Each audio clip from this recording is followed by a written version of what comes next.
Hi, welcome back to Pink Diaries. Good morning හැමෝටම. අද සැප්තැම්බර් 21 අද අපේ හස්බන්ඩ්ගේ බර්ත්ඩේ එක. මේ එයා උදේම ලෑස්ති වෙන්නේ පහන තියන්න. එයා උදේම නැගිටලා අපේ යාළුවෝ හැටියට එයා පහන පත්තු කරනවා. එයා පුරුද්දක් විදිහට හැමදාම මේ දේවල් කරනවා. අපි දෙන්නගේ මැරේජ් එකෙන් පස්සේ එයා ආවේ ඉස්සලම් බර්ත්ඩේ එක අද.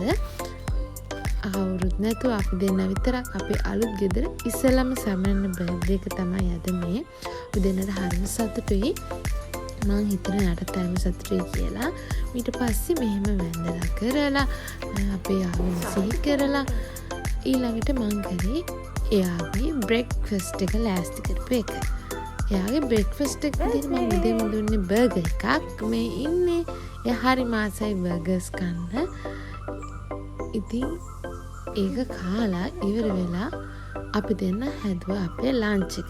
එයා කිව්වා අද එයාටත් උයන්න ඕනේ කියලා. එයා අද තමයි ඉස්සෙල්ලාම ඉුවේ. ගෙදර මොකුත් නොකර හිටපු එයා අද ඕනේ චිකන් කරි එකක් හැදුවා. මං ෆ්‍රයිඩ් රයිස් පරිප්පු හැදුවා. එයා හරිම කැමති ගර්කින් වලට. ඉතින් මං ඒව චුට්ටකුත් කපලා තිබ්බා. මේ චිකන් කරි එක එයාගේ එයා ඉස්සෙල්ලාම හැදුවේ.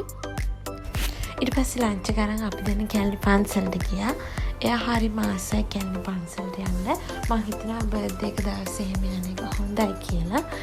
ඊට පස්සේ ගිහිල්ලා ඉතින් අපේ හවස 6 මාට විතර හවස් වෙලා ගෙදර ආවා. මේ ඉන්නේ බර්ත්ඩේ බොයි. මෙතන නිකන් සිල්ලරම් වගේනේ. Happy birthday to you, my lovely husband. Bye bye.